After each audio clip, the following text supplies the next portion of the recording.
رحلة عبر الزمن تأخذ زوار ورواد شارع المعز لدين الله الفاطمي وتأسر روحهم وعقولهم المتعطشة للجمال والفن والتاريخ.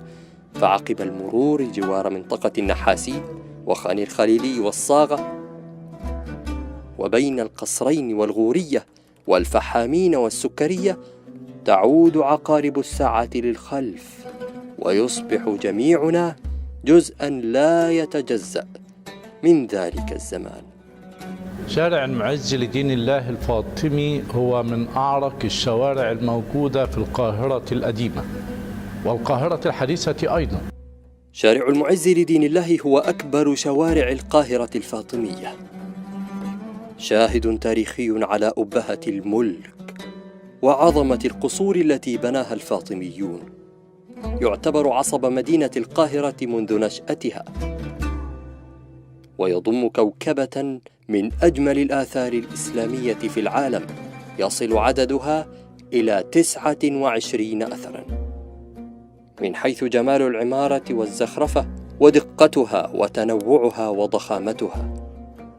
سمي بهذا الاسم نسبة إلى الخليفة الفاطمي الرابع المعز لدين الله، الذي بلغ في عهده نفوذ الدولة الفاطمية أقصاه، فامتدت حتى شملت بلاد المغرب ومصر. الكتاتيب الموجودة في هذا الشارع قد زينت بزينة النباتات الإسلامية المزرقشة على الأعمدة وعلى الأسقف وعلى الجدران، وقد ملئت هذه المساجد وهذه الأزقة وهذه الأماكن بهذا المكان بهذه التحف المعمارية المبنية من أحدث التراث الإسلامي الأول.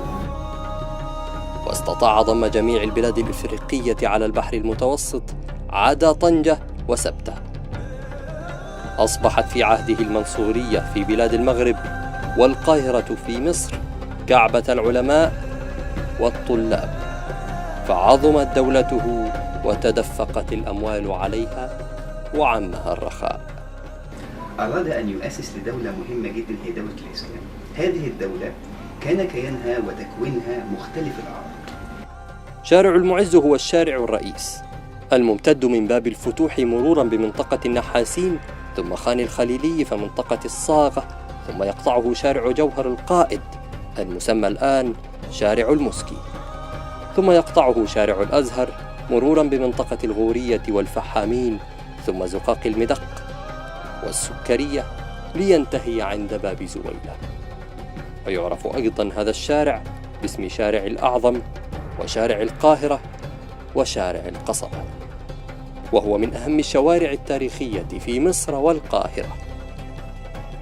يرجع تاريخ الشارع إلى عام 69 و900 ميلادياً.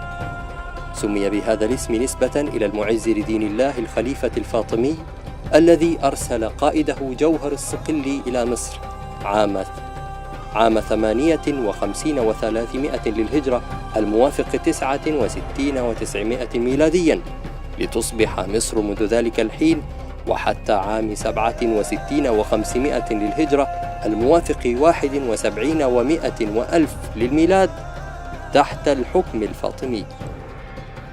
وقد أصبح هذا الشارع متحفاً قوياً عملاقاً للعالم كله، وهو الأول والأخير في العالم كله متحفاً بارزاً عملاقاً ولا مثيل له في أي دولة في العالم.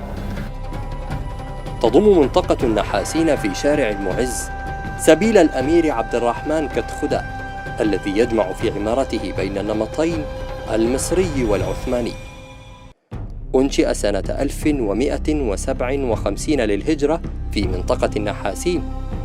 أنشأه الأمير عبد الرحمن حسن جاويش كتخدا، وكان ضابطاً برتبة عالية في الجيش العثماني، وكان مغرماً بالبناء والتشييد، وعمل على إنشاء وتجديد الكثير من المساجد والأسبلة والأضرحة، وكان في مقدمة الساعين إلى تجميل القاهرة وتعميرها.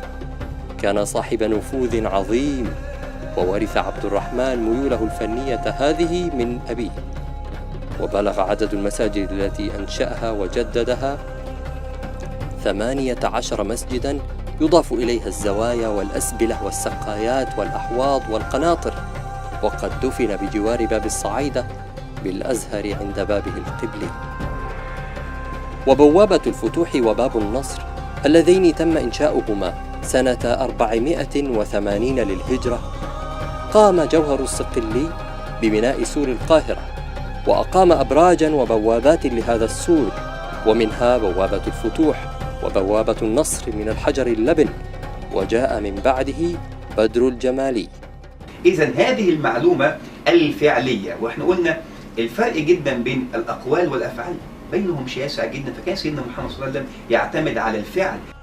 أن تكون عربي الأصل فتسمع اسم الحسين، أول ما سوف يجول بخاطرك هو مسجد الإمام الحسين بن علي عليهما السلام بجوار شارع المعز لدين الله الفاطمي، والذي سمي بهذا الاسم نظراً لاعتقاد البعض بوجود رأس الإمام الحسين عليه السلام مدفوناً به، إذ تحكي بعض الروايات أنه مع بداية الحروب الصليبية خاف حاكم مصر الخليفة الفاطمي على الرأس الشريف من الأذى الذي قد يلحق بها في مكانها الأول في مدينة عسقلان بفلسطين، وحمل الرأس الشريف إلى مصر ودفن في مكانه الحالي، وأقيم المسجد عليه.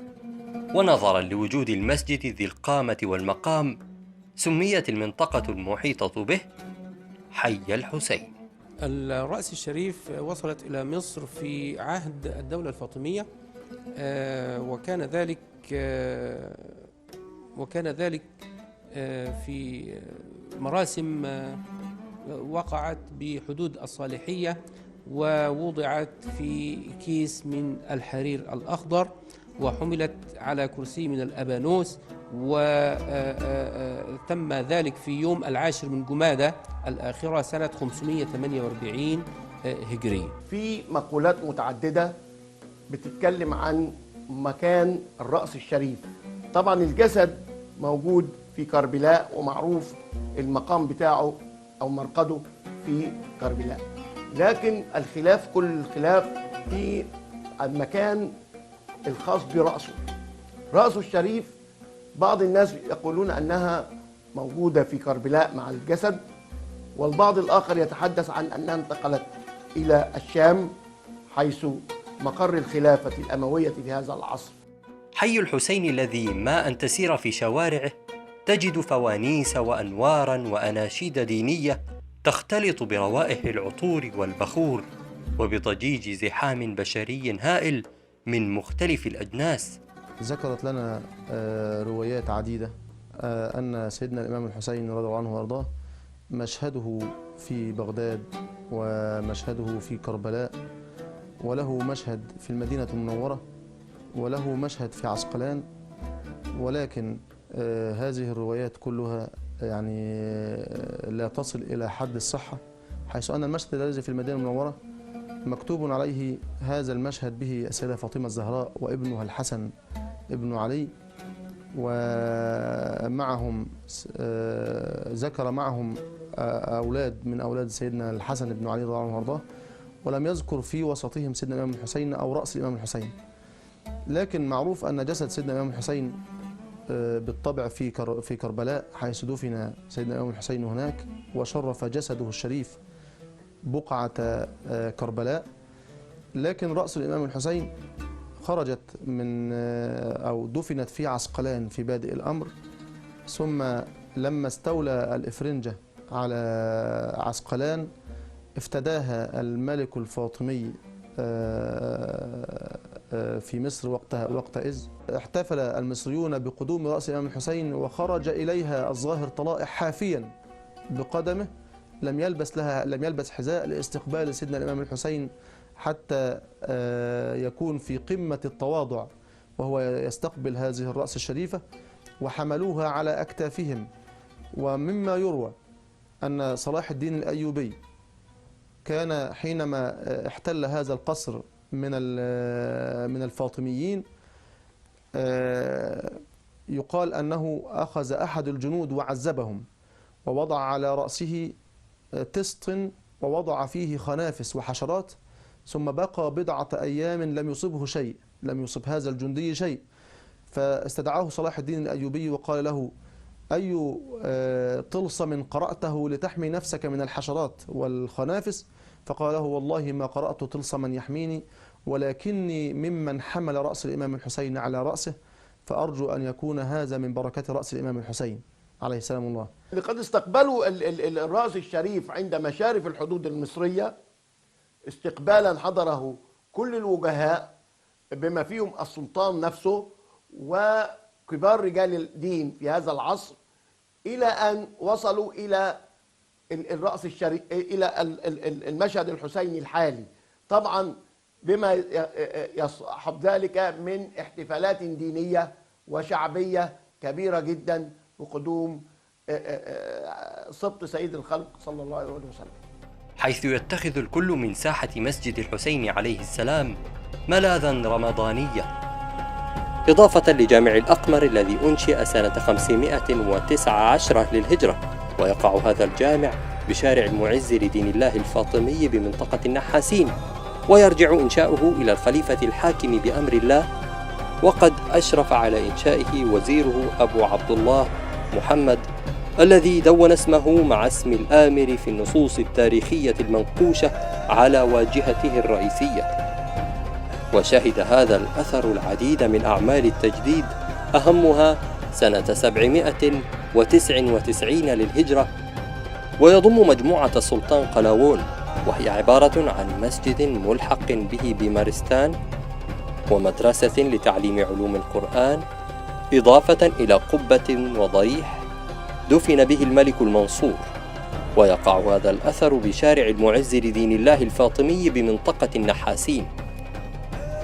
بني مسجد المنصور قلاوون عام 684 للهجرة، حيث بدأت أعمال البناء في المسجد في شهر ربيع الآخر من عام 683 للهجرة، وانتهت أعمال البناء بعد 14 شهرا فقط. هذا هو شارع المعز لدين الله الذي سكنه الحكام والملوك والشخصيات التاريخية الخالدة.